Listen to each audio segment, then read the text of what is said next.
to the Hire Revolution. Our goal and purpose is to inspire and educate human resources professionals here in the U.S. I'm your host, Eve Nasby, and we're here today to discuss some very relevant topics, hot topics, with human resources phenom Paul Falcone. Paul is a seasoned executive HR professional and the author of 10 books, including 96 great interview questions to ask before you hire, 75 ways for managers to hire, develop, and keep great employees, and 101 tough conversations to have with employees. You're going to love these books, and you're going to love Paul Falcone even more. So Paul, thank you for being a part of the Hire Revolution today. My pleasure, Eve. So nice to be here. Well, you know what? You are a sought-after radio star, TV star, a featured SHRM speaker. We're just super blessed to glean from your wisdom today, especially in these turbulent times. So we're going to talk about how companies are thriving and hiring amidst the COVID-19 crisis. Paul, you talk about emotionally intelligent hiring in the COVID-19 era and getting inside candidates' heads and hearts. What, Paul, needs to change in the world of hiring to strengthen relationships and practically guarantee a better fit and higher performance? That is a great question. Eve, part of it is the COVID piece. Part of it is the environment that we're living in, which is very tension-filled. The truth of the matter is it's hard. A lot of people have been laid off. A lot of people are looking to get back to work. People are working from home. They feel disconnected. A sense of isolation exists out there for those who are working away from the main campus or the main office. You throw in the political piece of this, which makes many people nervous. It's just a difficult time out there. And I always say when you get lemons, make some lemonade. And I think there's a way we can reinvent the way we're doing things. And what I've been writing about for a long time is what I call the emotionally intelligent interviewer. And the point is, most people, even if they're trained to ask the right questions, don't necessarily take the time to build trust with the candidate. So much that goes on in that first meeting is critical because it sets the stage for the expectation to follow, even if you don't hire the person.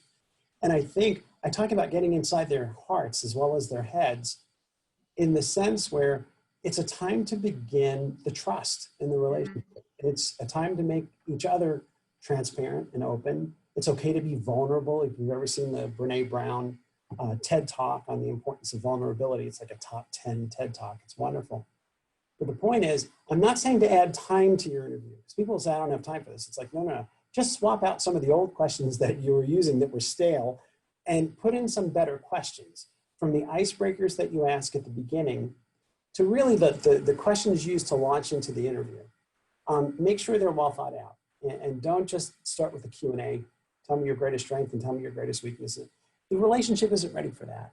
You don't want to just jump into the Q&A. People feel like, it's like a tennis match. I better give them the right answers, otherwise I'm not going to get the job. The real opportunity in this is to find someone who can contribute to your team. And that starts by asking the questions a little bit differently from the very beginning. So what kinds of questions would you ask to build trust, to encourage the openness and the transparency when you're meeting these candidates for the first time? How did I know you were going to ask that question? I don't know. This book has taught me a lot. Plus, you're pretty good. Yeah, the book helps. No, okay. So the idea is this: when you think about a typical interview, candidate sits down. The small talk is, "Well, did you find a parking spot outside? Did you find us okay when you drove here?" And then they jump right into the interview. And I think there's better questions that you can ask that will make you as a hiring manager more relevant and someone who the candidate can relate to. So if you open up and you say things like, everything aside from did you find a parking spot, how are you doing out there in terms of the job search? I know it's a tricky market out there, and I'm sure there are obstacles. I haven't been in the market myself for a few years now, but just wanted to check from you, how's it going? That's nice. It gives them a chance to kind of talk a little bit about what their reality is. You can then go into, Eve, before we even begin the interview, I want to get a little bit of a feel for what's important to you at this point in your career. I mean, if you had to choose 3 criteria in selecting your next company, your next job, your next industry even, what's important to you right now? And you'll be surprised. Candidates will be thrown off a little bit when you ask them those kinds of questions because they're not used to getting them. But what you're also going to see is the body language is going to relax a little bit. And as you move into these conversations with people and you transition into a discussion, that's as much about them as it is about you, you find that they'll be more relaxed. And every once in a while, Eve, as these interviews go on, they'll say things like, you know, Eve, I normally don't say this in an interview, but, and as soon as they do that, you've got the real person, their ability. And that's when you know they're beyond the hype of it all.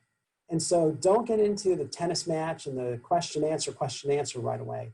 Really spend the first 5-7 minutes getting to know them, what they're looking for. And especially with the millennial and the Generation Z cohorts, you're going to find that they're going to respond so well to that because they're younger. They're looking to make that imprint.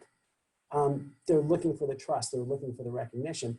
The funny thing too, Eve, is you're actually moving the employee development construct to the pre-employment stage.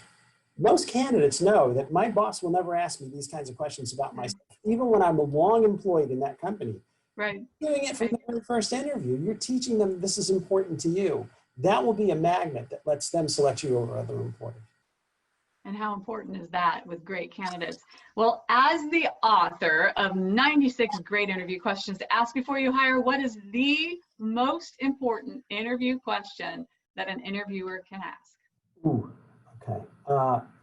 For me, everyone has their own. For me, it's tell me about your favorite boss. I love that question because I want to hear where they go with it. You can tell I'm into employee development. I like this, career development. Yes. I've always worked with my teams and said, look, you guys, I want for you what you want for you. And I want you to focus on building your resume and adding bullets to your resume, which means you can add bullets to your LinkedIn profile. Because the more you get into this achievement mindset, the better it is for you and the better it is for the organization. And people look at me and they're like, you don't do that. I'm like, I do.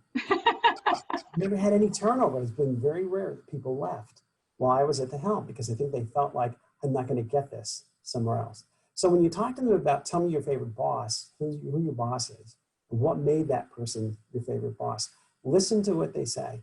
And normally they're going to describe that person's character. And so Paul, she was someone who really made me feel confident about what I was doing. She challenged me to do things I didn't even know I can do. For some reason, she made me feel like I could do no wrong. It was a pleasure working for her. She always included me and she made my opinion feel important. And now you've set them up to go down in a new direction in this interview to talk about, well, let's see what that might look like for you in your future if you were to come here. It gives you a chance to sell a little bit. But the truth of the matter is it gives you an insight to really where their values stand and whether that's a good match for you. And the final thought I'd say on this one is if you're a good hiring manager, it's not a technical match. 90% of the candidates who come in to meet with you have already been screened. They can do the technical stuff. You're looking to match that individual's personality to your department's culture. And is it a good fit and is it a good blend? And these are the kinds of questions that are going to get to the real person and get beyond the interview hype and all that other stuff. So these are fun questions. Try them. I think you'll enjoy them. I think we will, and I think we're going to get some great results, and I know that you have already. So Paul, thank you for your time and sharing your expertise with us here on the Hire Revolution.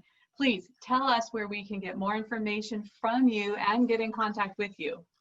Oh, thanks, Eve. First of all, anyone is welcome to link in with me. I'm Paul Falcone 1 on LinkedIn, so that's easy enough, so feel free to send me an invite. And I also have an HR page or an author page. It's paulfalconehr.com. So anyone wants to get onto my webpage, you can find all my stuff there. And you've just been starting to write for Homeland Magazine and San Diego Veteran Magazine. Both of those publications have a reach of over 4 million people per month. So looking forward to reading more articles on that. So thank you for that. My pleasure, of course. Well, thank you for joining us on this episode of The Hire Revolution, sponsored by Band of Hands. Be sure to like us on Facebook and follow us on YouTube. I'm your host, Eve Nasby, and we'll see you next time here on The Hire Revolution.